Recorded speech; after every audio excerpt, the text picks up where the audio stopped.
Welcome back. I've enjoyed talking to you guys briefly for each meeting. Sadly, I said goodbye to Steve. He had to go all the way back to North Idaho. But good news is we have Niere here to present after me. So it's going to be great. And I'm going to just continue from yesterday where we left off about sprouting. And just, we'll just show you what this has done a lot in one day. This was barely growing yesterday, if you remember it. And I'll bring it back tomorrow. And by Wednesday, it'll be ready to actually touch and drink and look at, cut. So it's going to be good by Wednesday. It's going to be like grass that you feel like you need to mow. I'm trying to keep it fairly clean in case anybody actually wants to cut it and juice it. So if you want to, it will be nice by then. But let me tell you what you got. So you have one of these jars, and what's inside it is a little seed pack. I bought this in a bulk pack, but you have the instructions here. It tells you what's in here. It's radishes, alfalfa, clover, and broccoli. So it's the standard salad mix when you're sprouting. That's an average mix for something that's not too spicy. There's other things you can add, but then it gives it more of a kick. So it's just something to practice with. So there is directions here too. I like the directions other than it says soak seeds 8 to 12 hours. I think 12 hours is probably too long. I've mostly done 8. And 12, you can risk the seeds getting too wet on you, and better, I don't think 12's good. This comes with a little lid, and it has this little washer in it. It's just silicone. Mine's all fixed now, but I've sprouted without that. I just took it off, and it still worked. So you put your seeds in, open the packet, and you would put them in. Then the good thing about this lid is it's easy to add water because you'll see that there's bigger holes here. So when you're going up to your sink, you just get all the water through the bigger holes, and it won't splash everywhere. Most of these you just fill up half, or there's not an exact rule. I filled them up 3/4 of the way, half to 3/4, because it's just a small amount of seeds. You can't really do that part wrong. If there's more water, it's not going to hurt it. Okay, so we're going to soak them first for about 8 hours. So that could be overnight or in the day. And then afterwards, you drain the water in your sink. And when you drain it, most of the water will come out, but you'll see you probably have to hit it a little bit to get all of it out. And then you do most sprouters do a double rinse. So you fill it up with water again, and then you're just rinsing and gonna shake it out, and then you fill it up the second time. You rinse. After that rinse, you get all the water out. Now you want the water out because you just want them moist but not wet. So that's why this lid has these little extra plastic there, so you could just leave it there and be done. If you're afraid the counter is going to get wet, a little water will come out, so you can put a towel down. Some people just get a dish, like a dinner plate, and just put it on there. And a little water will come out. But you want most of the water out. With a lot of these lids, a little water may get into the crevice that you can't quite get out, so the shaking different ways helps. And I just leave it there. And then twice a day, so if I did this in the morning when I woke up at 9, I'll do it again before bed, double rinse. In these particular seeds, the instructions say 5 days.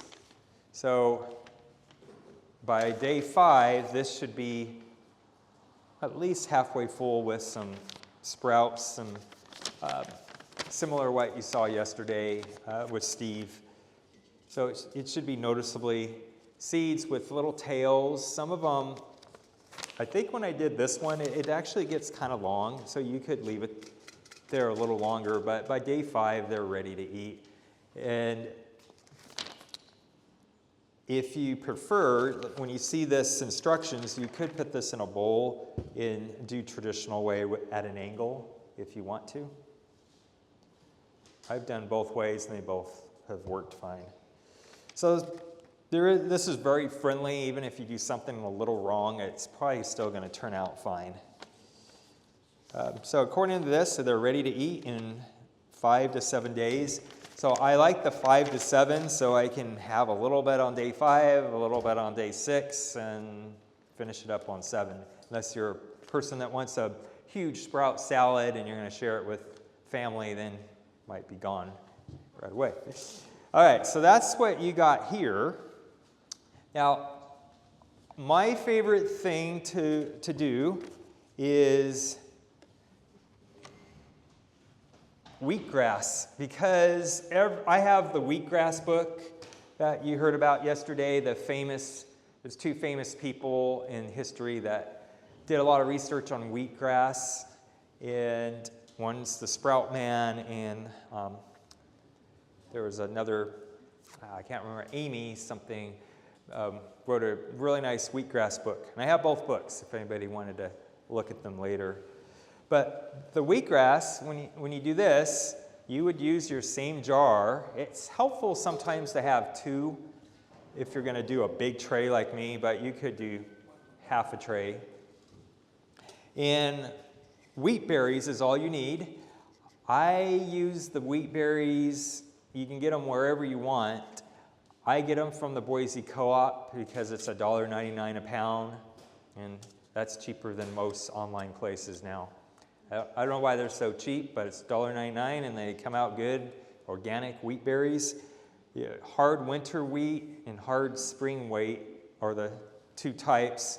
One sprouts a little better, apparently. I've done both and couldn't tell the difference. The research says hard spring wheat berries sprout the best, so you get the most for what you get. But both of them worked fine for me. So for wheat berries, all you do is the same thing, except instead of having this packet, you want to get like several pounds, since it's only $1.99 a pound, and you put 1 cup of wheat berries. So just like old-fashioned cooking, you measure out a cup, because if you do too much, this thing will actually overflow. So you can't just estimate and guess and overdo. So to make this, I had to do 2 of these, 1 cup of wheat berries and 1 cup in the second one of these. And I did the same thing. I let it soak 8 hours. Then I did the rinse, just like before, every morning, every night. And by day 3 for this, they were already sprouting in here, but not very well, just a little bit. And that's good enough. So then I transferred them to my tray. So I did the 2-part method. Steve's class does it all on one.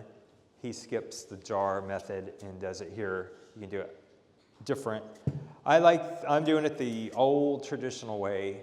So start in the jar, and then on this, I used a little organic soil on the bottom, about a 1/2 inch to a 1/4 inch, not very much. I bought it right over here. Marsha's, I have enough for a long time, but to keep it nice, I got just a nice tote so I can keep my soil in there nice. And you usually don't want to reuse soil and compost when you're making wheatgrass, because you want this to be organic and very clean, because you might be drinking the wheatgrass straight. So it's usually not good to compost on this. Better to have fresh soil. Or there's other methods of just doing this without soil, where you just have a sheet of silicone in there. But that's something more advanced to learn than today. So I did old-fashioned way, a 1/4 inch to 1/2 inch of just soil, and I pat it down with a second one of these. And notice these are pretty good plastic.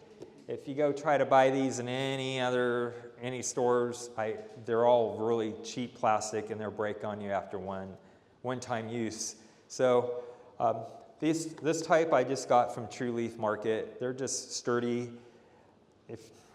I think they're $6.50 each, $6.50, or you buy a 10-pack and share with everybody, and they're down to like $4. So they're not very expensive. But I like the big trays because I want to make a large amount. A lot of people just buy the 10 by 10s. This is 10 by 20, so it's just the measurement. Anyways, so this one has holes on the bottom, so a little water will soak through. And the other bottom one has no holes, so I don't make a mess on the table. And the way it works is there's two ways of thinking. You can either spray the top with a nice mist bottle every day just to get them wet, but not soaking wet.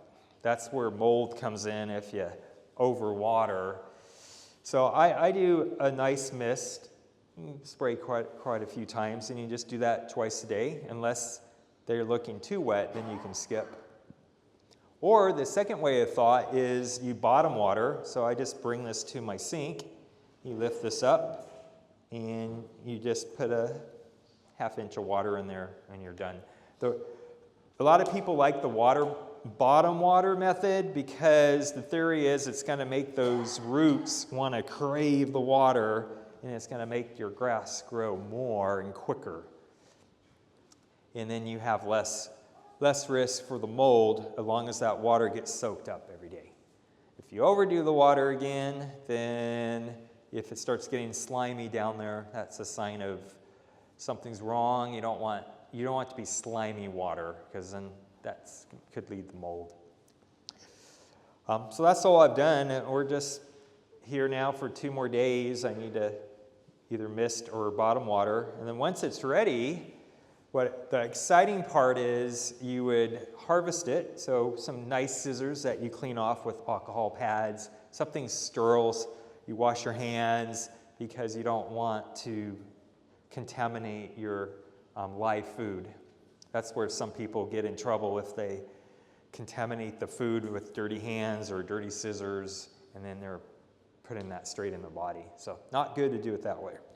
So all clean, and once you do that, the next part is you want to juice, because this is the one item you don't eat directly, unless you have a cat or other animals. Then they want to eat it, especially if they feel sick. They might look for this. So a lot of people make this for their pets. So you hear it called cat grass. It's the exact same thing. Okay, so how do you juice it? Well, if you have any kind of juicer, you're going to notice when you put the grass in, I did harvest some from previous. Well, when you put the grass in, it's going to get kind of caught up in your juicer, and it's not going to work right. It's just going to go everywhere, and you're not going to get much juice. So what you have to do is you have to roll it up to make it so it's more bounded together. And then I put a bunch of these, usually it will be a lot longer once that's grown. It might be 6 inches or more. You roll these up, and then you put that into your juicer. And if you have the old-fashioned horizontal juicer, that works great. Or if you have an upright juicer, like I do, I have the Huron, so it's an upright juicer, but it's still the same concept. You would put this into the juicing hole, so you have to baby it a little more rather than just throw ingredients in like a regular juicer. The wheatgrass will come out good. The key is to push it through. Usually you add something to it. I like to add some cut up pears, just small slices, because the juicer will naturally suck it in, and it will make it so it doesn't go everywhere on you and you waste your wheatgrass. Because you can see it's messy here, just me picking it up. It will get messy on you if you don't. So a lot of people do a little pear, or if you have a small mint garden, I just grow the little mints break a few leaves off, and that works. Anybody with herb gardens, with the herbs, you could do cilantro, just want something herb to give it offset the taste of the grass, and it'll make it a lot nicer. But you don't want to overdo it, because when you read these books about the studies of wheatgrass, the more straight wheatgrass you get, you're going to get a very high level of antioxidants and super nutrition. So you don't want to dilute it. The theory of I'll just put it in and it all goes to the same place, my stomach, that doesn't work for this kind of thing. It's better to have it straight to you, so you get the full potency. It's like a shot of goodness, but goodness from God, not something made in a lab. So you really want it as straight up as you can. I'm kind of strange where I can drink a good 8-ounce glass and I don't add anything to it. Maybe a few drops of lemon if I have it. I like it, but some people that will make you sick. So a lot of people do about 2 ounces at a time. And if you're not used to it, you got to start small so you don't get that negative effects of feeling sick from your wheatgrass. So you got to build up. And probably start with pear or something nice in there to make it taste better your first time. Now, if you don't have a juicer and you want something low cost, I'll demonstrate the Healthy Juicer. There's only 2 brands that are still sold in America. There used to be many others, but somehow they're all not around anymore. But this brand is Healthy Juicer. The other brand is what Steve Wohlberg had, called the Hurricane Juicer. Hurricane is the name, and the brand is Handy Pantry. That's sold at Amazon, but it costs you a lot more there. Somehow Amazon prices for healthy stuff, I've noticed, are a lot more than other places. True Leaf Market, it's much less in the price. But Hurricane Juicer is nice because it's stainless steel, and you can tell it's made really solid. This is a low-cost one, and I have a presentation. I brought it for you. So it looks just like this. All you do is clamp it to a counter. Theoretically, you don't have to use the clamp, but the thing will move on you and possibly be a little messy. If you need to see it better, just stand up, or you can even walk up. But it's a little tricky to do if you never used these before, so there's some videos on it, or you can watch me take it apart, put it together. But basically, it's there, and the collection is this, and the screen is this. So it screens out, not a big deal, but little pieces of grass may try to go in there, because it's not a perfect juicer. It gets most of the juice out, but you don't want to, you try not to eat just the grass. Theoretically, it's not going to hurt you, but it's more pleasant to have the juice. So this fits on kind of a funny way. See, the juice comes out right below the handle. So they made this special engineering feat to catch the juice. So I do have some here, so I just put it in here. And you have to make sure you're turning it the right way. So for this one, there. So it's going to make a little creaky noise, like a creaking old bed or stairs. And you just turn this, and then it starts to get kind of green there, and a few drops are going through. I didn't really put that much in there, but that's all you do. You just feed it through. If you're afraid of your hand getting caught in there, it comes with a few little accessories. Let's see. Oh, yeah, this thing.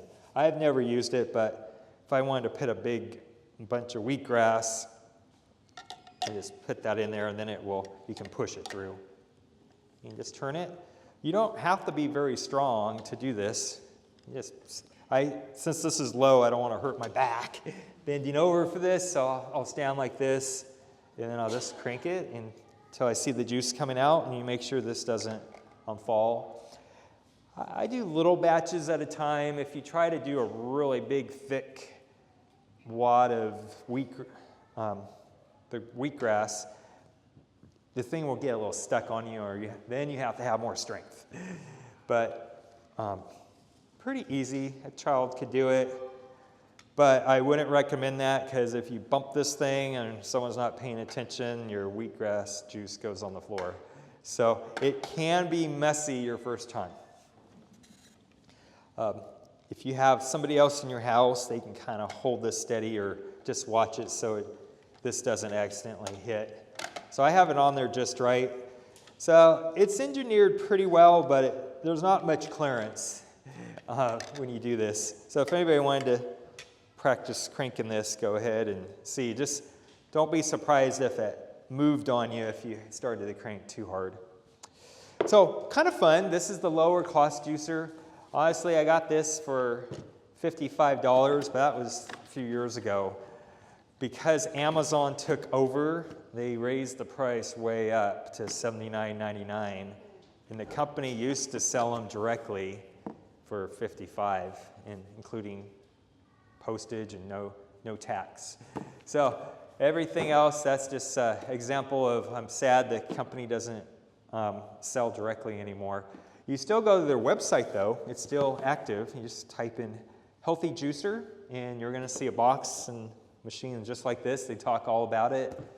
I don't see any way to buy it from them because you try to buy it and it sends you to Amazon. So Amazon definitely did an upcharge, so they probably still get their $55, and now Amazon gets whatever they want to charge you. So those are the only two brands I know of if you want the hand crank juicer.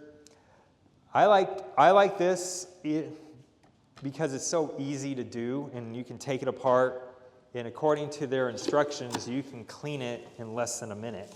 So it's not like a big deal to clean it. You get fast at just unscrewing everything, throw it into a bowl, and you can rinse it off and be done really fast. So that's why I prefer this rather than using some big electric juicer. Let's see. So yeah, if you want to look at it, this will be up here at the end. It has nice pictures of it, and it tells you what's important. It tells you what you should juice in it. So theoretically, I have juiced apples in here and other things, but I'm afraid that it could break it. It's not meant for heavy-duty juicing. But it does say on the box what it's best to juice, and that's true. Kale, wheatgrass, spinach, things that are not going to be too hard to crank, and that works good. Does anybody own one of these or similar? Does anybody here have a juicer? You guys? Oh, juicer. Okay. So if you already have one, you can probably use what you already own. You don't have to buy something new necessarily. You just have to learn the technique of juicing wheatgrass because it's different. So those are my ideas. Last thing here, this is just a short talk. If you decide to do microgreens, we find that the shorter trays do better. They're just like that, except they're shorter because microgreens you want to cut short, and it's a lot easier to cut them if it's not quite as high. So it's the same thing. You would only put a small amount of organic potting soil in here, but it's just easier to cut. So a lot of people use these. I've used these for microgreens, and it's fine. It's just a little awkward sometimes to get your scissors there to harvest. Still works. And then I use these for my little ones because these are less than $1. So you can put as many as you want on your tray. You can do 8. And if I wanted to do, looks like I did from last time. This is pak choy. This one is Swiss chard. So you just kind of label all of them, and I could grow as many different ones as I want, and then you have variety instead of just doing one big tray of something. You just don't want it to go to waste because you go through all that trouble to make nice microgreens, and you don't want them to go bad on you because they go bad fast. Let's see, I'm going by memory. Yesterday, Steve said how to help them stay fresh. You want them, once you harvest them, you want them to stay dry. So you want to dry them off. Some people use a salad spinner and get all the water out, just spin it around. Some people put them in a bowl with a paper towel for 20 minutes, and you can get all the water out or pat them down, and then put them into a nice container, and you try to eat them within a few days in your refrigerator, so that way they don't go bad. But wheatgrass is best fresh. So if you go to any legitimate wheatgrass place, like Boise Juice Company, they're going to cut it right when you order it. They don't have wheatgrass pre-cut and then give it to you. They're going to cut it right there, and you're going to drink the live wheatgrass juice immediately. And that's super healthy to fight any of hundreds of ailments because you're going to get live, active wheatgrass in you. So that's why when I do this, I'll say Wednesday I can cut some of it, but then it can still grow 2 or 3 more days, and I can cut some more tomorrow, the Thursday, and then Friday, and then I'll finish it off. So I just let it keep growing, because why would I want to cut it and stop that growing live wheatgrass? So you keep it going, and I get 2 harvest out of it. So if I do that and I keep it nice, these wheatgrass berries from Boise Co-op, I get a whole nother 7 inches out of it, and I can do it again. And then it starts getting a little yellow, and I just toss it out. So there's no benefit to keep the rest of it. You can compost it at the end, or if you have animals that want to play with it and eat it. I don't know if deers possibly would eat it if you want to feed the deer. But otherwise, you don't have anything else for human consumption.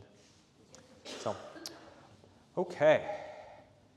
Well, that's my basic presentation, but I can talk more tomorrow about this. I have a little chart of like how long you soak certain kind of kale or whatever seeds you want to put into your jar. There's different soak times. Like a hint is broccoli, you don't want to soak for 8 hours. That's too long. Those are really tiny seeds when you see a broccoli seed. So usually about 3 hours, 2 to 4. So there's different hints like that so you don't over-soak or under-soak. And there's many online charts. A few opinions may differ, but in general, following the time range is pretty important so that you can get good success. Okay. Well, that was fun. Please, I'll leave all this up here and come look at it later. And I will just take a 1-minute break. I'm going to hand my microphone over to Lim so he can talk. But yeah, we're going to talk about, is it heart disease today? All right. So we get to talk about heart disease, and hopefully we get some ways of stopping it and not being such a risk factor.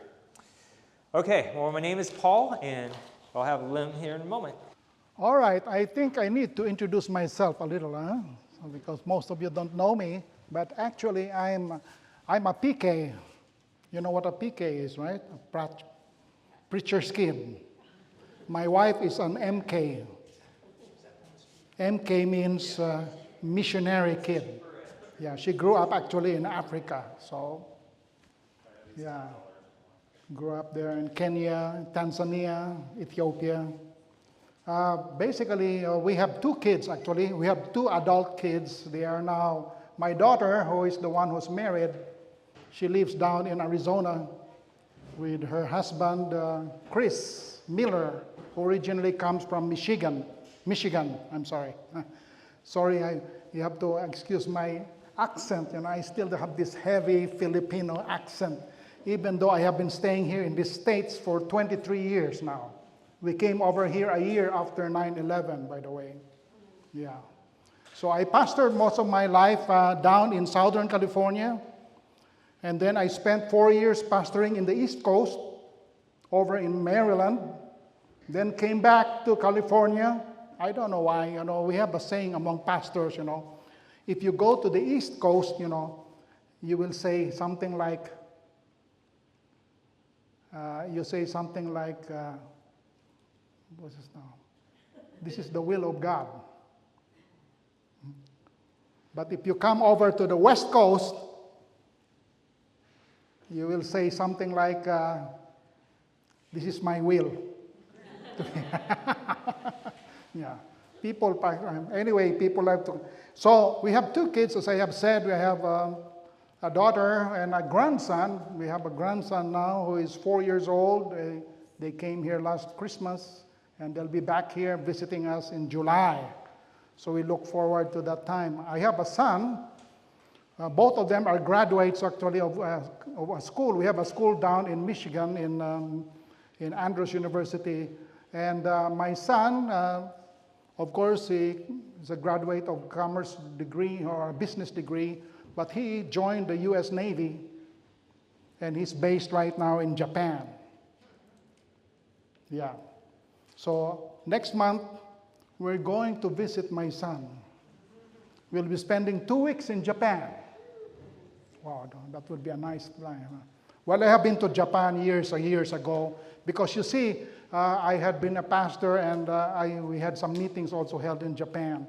Anyways, so that's something about my family. I know my wife is now making signs there. Don't spend so much time about yourself. Okay, so let's go to the topic here. Let's talk about heart disease. You know, heart disease. So you know, cardiovascular disease remains the leading cause of death here in the United States.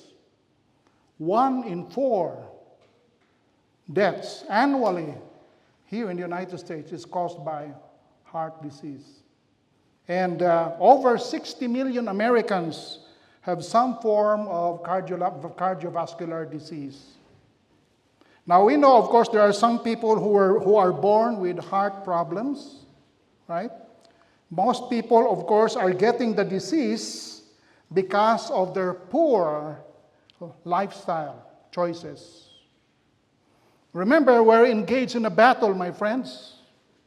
And one of the major battles that we are engaged in, and the emphasis here in this seminar that we are holding, is the battle for health. We all want to stay fit and healthy, you know. And basically, that's something that's very important for us. Unfortunately, sometimes we just take it for granted, especially if you are younger, you feel you are still strong and healthy. But then when we get older, right, as we get older, we become more, it becomes an urgent thing, you know, to really live a healthful life. Now, I'll be 70 years old already next year. Next month. Anybody here born in April? Nobody born in April? Oh, yeah, Mike, of course, yeah, Mike. So anyways, now, let me begin here. Let's start off by, we will be talking today about, this is sort of a review, okay? We will look at some of the cardiovascular disease and look at 7 lifestyle factors that bring about this kind of disease. But first, let's look at this video, okay? I would like to show you this video that explains the causes of heart attacks and even strokes. And 2 questions that you need to ask yourself as you watch this video is, would you recognize the signs of a heart attack? And would you know what to do?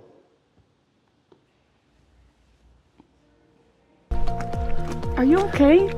Can I help you at all? I'm okay. I'm okay. You're clutching your chest. Is another part of your body hurting? Anything else hurting? I'm having trouble breathing, Okay.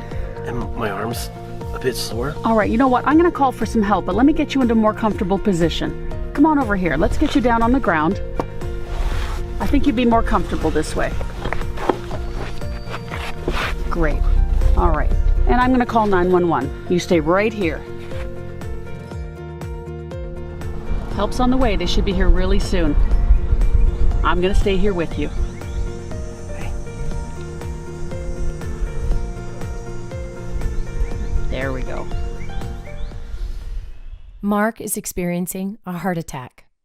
Calling 911, encouraging him to get into a semi-seated position, and reassuring him are the right things to do.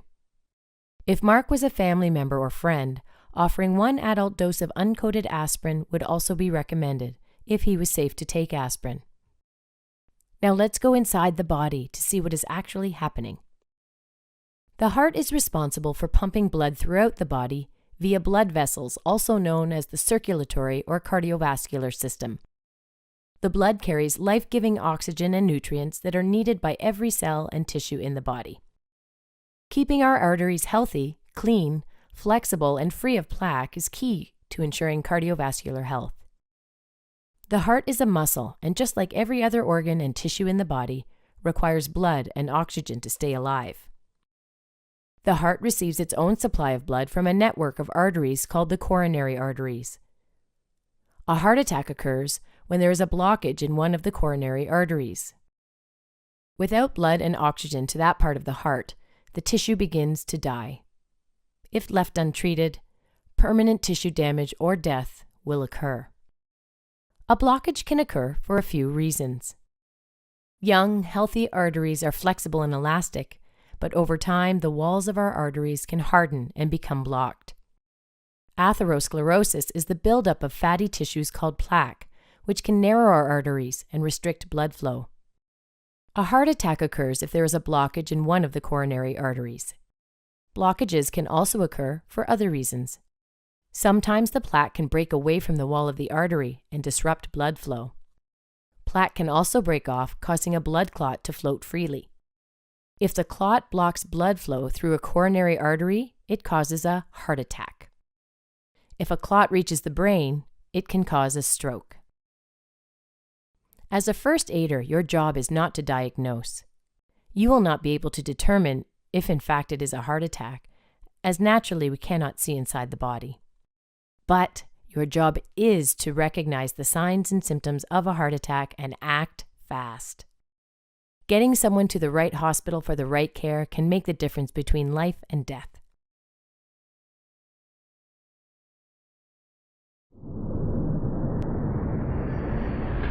As you can see, the heart is an amazing pumping machine in our body. And the video you just watch, shows that the blockage of sometimes of our arteries or our blood vessels, would bring about what you call these seizures and even attacks. If the blockage occurs in the heart, what do you call that? That's a heart attack. If it happens on the brain, that's a stroke. 2015, I had my first stroke. Yeah. This was while I was in San Diego.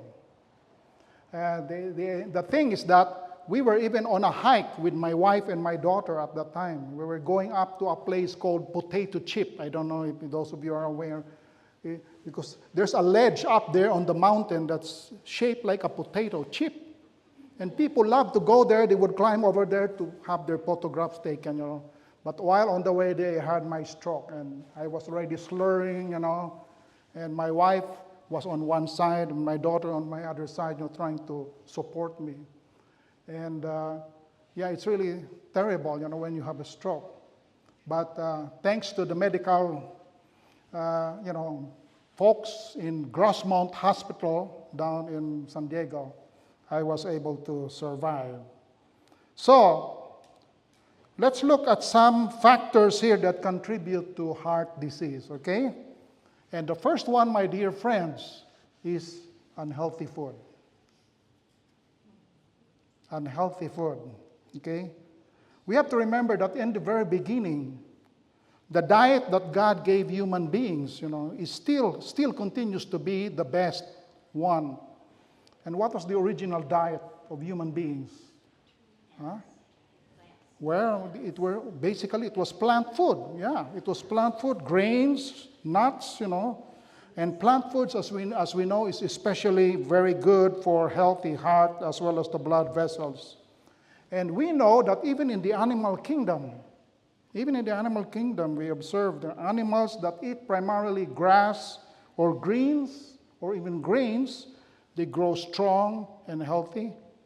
And that's what I love about Garden Valley. You can see elk and, deer just walking around here. I live in Council, by the way. So we still have occasional deer there, but I still have to see elk there. But right here, beautiful just to see this creatures that God has made. When we eat nutrient-packed plant foods, you have to remember, and you drink plenty of water, what happens?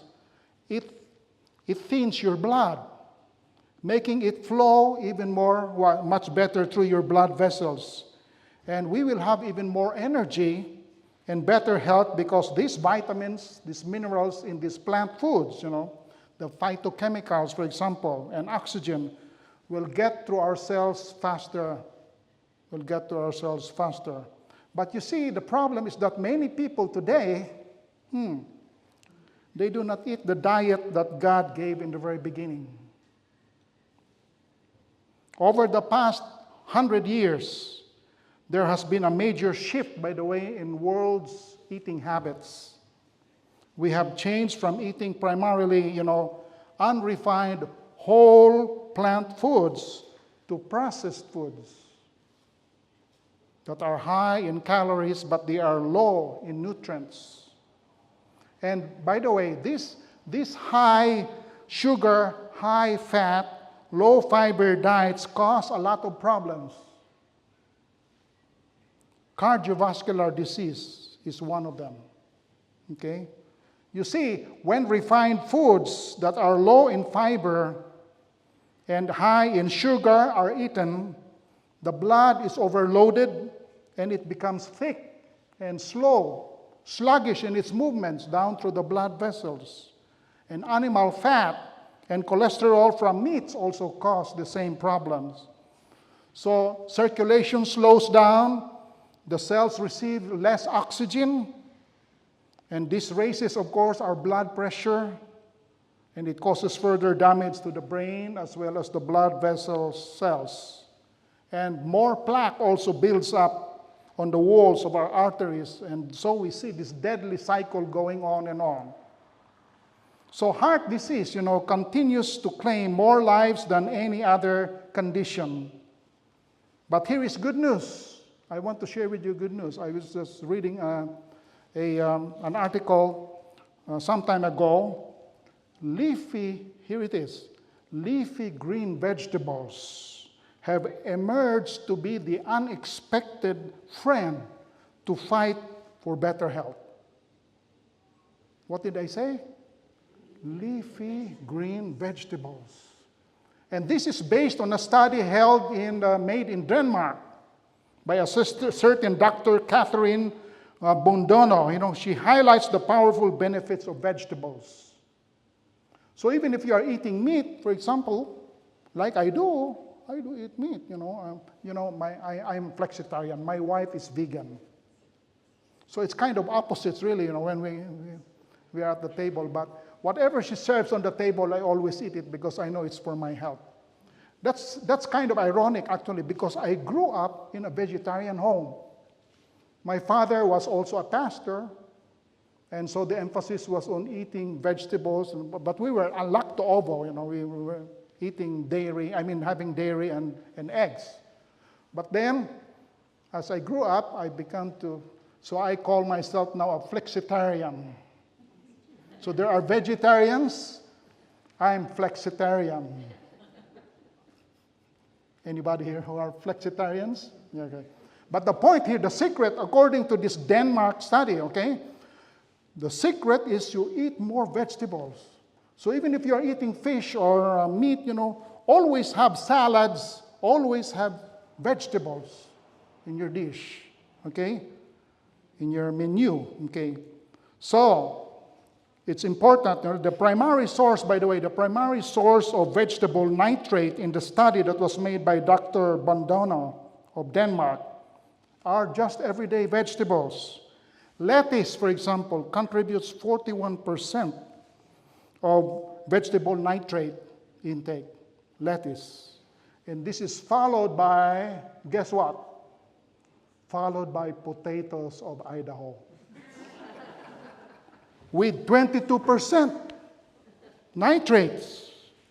Celery has 10% nitrates. Spinach has 3%. So eat a healthy amount of potatoes.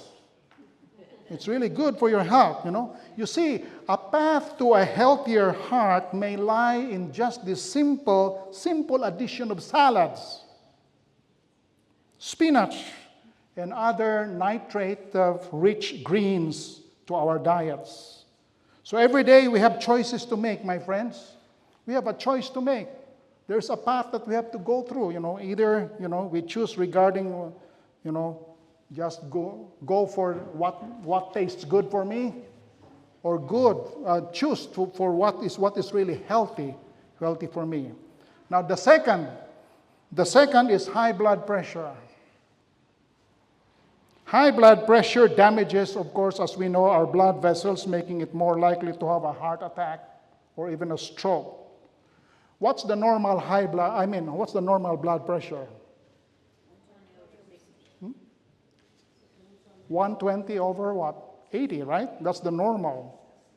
I have a little hypertension. That's why I have some medication on my own. I have a blood thinner, you know, since I had my stroke and all that. But take note of that. Now the third culprit, by the way, that brings about cardiovascular disease is the use of tobacco. Cigarette smoking, by the way, is a major cause of cardiovascular disease. It causes 1 out of every 4 deaths here in the United States. And using tobacco in any form, let me tell you, is very dangerous for our circulatory system. Now notice what the scientists of the Center of Disease Control tells us about the harmful effects of tobacco. Number 1, it raises, for example, your triglycerides. This is a bad kind of cholesterol, by the way, in the blood. And it lowers the good cholesterol, the HDL cholesterol. And then it makes the blood sticky and more likely to clot, okay? Which can also block the blood flow to the heart as well as to the brain. Another one, it also damages the cells that line up our blood vessels. It increases the buildup of plaque, which is made up of fat, cholesterol, calcium, and other substances. And then it can also cause the thickening as well as the narrowing of our blood vessels. So one very, very big factor to heart attacks, you know. The fourth problem that we have to address is alcohol use. Now, the International Medical Journal, Lancet, you know, they published a study showing that any level, now notice this, any level of alcohol consumption, regardless of the amount. Now, this really surprised me, because I know of some friends who love to drink, you know, they love to drink wine, for example. But here, in this Lancet study, any level of alcohol consumption, regardless of the amount, leads to the loss of healthy life. Let me quote, "The result confirms that alcohol consumption is a major avoidable risk factor for non-communicable diseases, such as liver cirrhosis, some cancers, as well as cardiovascular diseases, as well as injuries resulting from, you know, violence or even road clashes or crashes, for that matter, collisions." That's according to Dr. Karina Ferreira Borges. She's the manager of the Alcohol and Illicit Drugs Program of the WHO. So, you know, if there are some of us who have some problems with alcohol or even tobacco, we can be of help. We can be of help to you. And, you know, the easiest way to me, I have been involved in what we call this the Stop Smoking Program. The Stop Smoking Program. And because I work in a medical institution for 14 years, I served as a chaplain, and so I would meet, you know, with medical personnel, and so we would conduct like stop smoking programs. But you see, the secret of all things, you know, to stop smoking is you just, first of all, you choose somebody that you can really trust.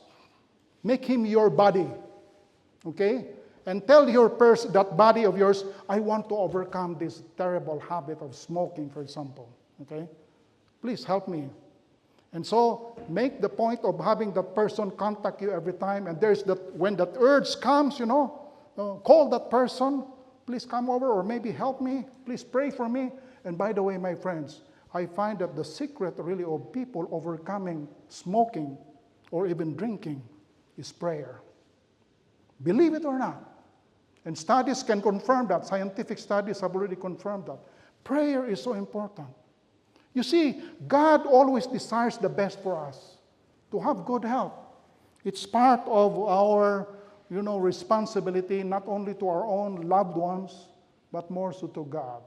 So you can do that. We can accomplish that, all right, we go to the fifth problem now. The lifestyle factors that contribute to cardiovascular disease. And what is it?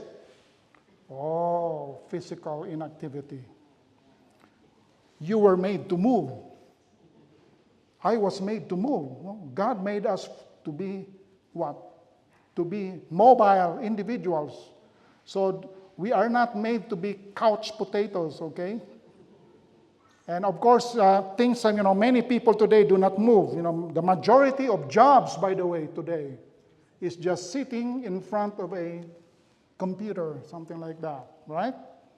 And that's my problem also. Sometimes my wife always reminds me, hey, you have been sitting down there all the whole time in your computer. Get up, do something. So it's very important. Many people do not move. This statement, by the way, from this article here from the Circulation Research says, sedentary behavior and physical inactivity are among the leading modified risk factors worldwide for cardiovascular disease and all-cause mortality. So the message is, don't be a couch potato. Sixth factor here is diabetes. What's that? My pronunciation is not right, right? Diabetes? Okay. Thank you. My wife always corrects me at the back. Okay? Diabetes, And by the way, I'm diabetic, unfortunately. So, yeah. Our bodies, by the way, are pretty amazing when you think about it, That even though we have these illnesses, how our bodies does its best to combat all these problems, Type 2 diabetes, remember, is the most common one here in the United States. And it happens when the body, doesn't have enough insulin, in other words, naturally, to respond to the way it should. As you know, insulin does a very important job in our body. It lowers the blood sugar. And with type 2 diabetes, the body has a tougher time, managing that. And over time, high blood sugar can damage your blood vessels, as well as the nerves that control, especially the heart. Okay, we're coming to the end of our study here. The last factor of this lifestyle factors is stress and depression. Even if you have a good lifestyle, overall stress, anxiety, worry, depression, this can even cause our bodies to release chemicals. These are hormones, that can damage our blood vessels. So as you can see, most of these risk factors, by the way, are things that we can really change by just making wise choices. We can choose a better life. Choose the better food. Choose to avoid tobacco and alcohol. We can choose to exercise, right? And while it is true that changing some of these habits are very challenging, the point is we can do it. As the Americans would always say, we can, right? I can. Let's do it. Let's just do it, Practice good health habits. Get into motion, and above all, don't forget, from our Christian standpoint, always trust in God. Always trust in God. And God will always make a way, by the way. I believe so. God will always make a way going through all these struggles that we have, in trying to overcome these alarming bad things in our heart. Notice this beautiful promise, and I close this with this passage, Beautiful promise of Jesus that is found in John chapter 10, verse 10. I have come that they may have what? They may have life. What kind of life? A life that is more abundant. You see, Jesus does not only want to provide eternal life to you and me, He wants us to give abundant life. What is that? A life that is free, actually, from worries, free from disease, free from everything that is negative, that is detrimental to our health. So, my friends, there's a better way for you and me. And we can do it by God's grace. It's my hope and prayer for each of you this evening. I'm sorry.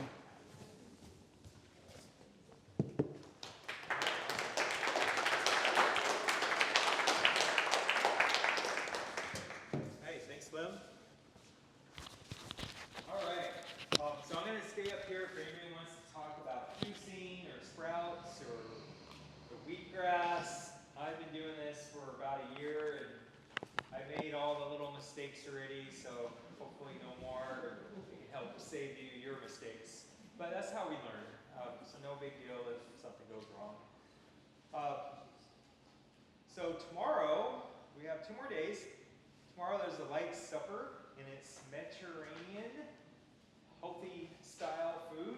So it's going to be nice at 5 if you want a meal. Bring your friends, neighbors, say you want to eat with me. There's a new restaurant, it's free. Next 2 days, so there's nothing to lose by coming to eat. Even somebody who's used to meat and potatoes will usually like this type of food. We specifically picked recipes that would appeal to most people. So have a free meal if you would like, optional at 5, and then tomorrow's topic is called Turn Back the Clock. So we have a little agenda here, and each day we try to give something to help remember your day here. So tomorrow will be a paper about the blue zones. The blue zones is 5 places that National Geographic and a few other organizations did research on where people are living over 100 and they're healthy. I'll tell you more because I did visit a blue zone, and I'll tell you my story tomorrow. But you're going to get a paper all about it, and it does go over how each person that they interviewed, what they thought they did to be living over 100 and to still be healthy. So you're going to have all that information in a nice map that shows all the blue zones. If you want to be like me one day, I'm going to travel all of them and see what they're like. Even the middle of nowhere on some of these. Most of these places are hard to pronounce. There's one in Costa Rica, Greece, Italy, and Japan.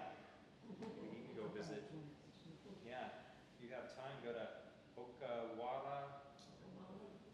The other one is in Southern California. Yes, and I've been there. So I'll give you a short story tomorrow.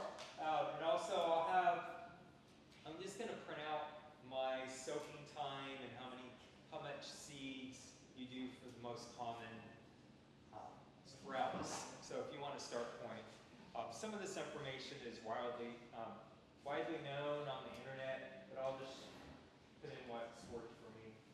Then the last night is Wednesday. It's called Abundant Life, and there'll be a light supper that day.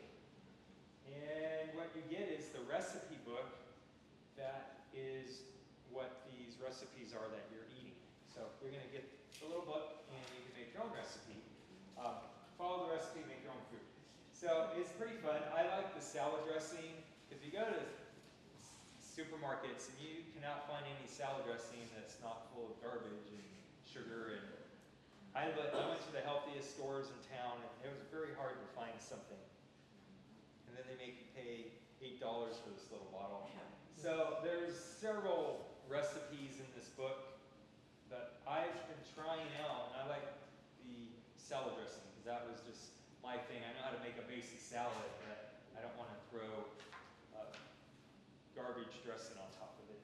So you get one of those. And then in the future, we're going to have a little sprouting wheatgrass workshop or meetup. Anybody that wants to talk more, just send me your email or contact me and we'll make a date for that. And then we continue to have a little Bible study about Revelation on 4:30 every Tuesday with Sandy. And there's information there if you'd like to join. So those are all the good things in Garden Valley. So I hope you take advantage of this, even if you have to drive to get here. I hope it's worth your time. All right, well, thank you.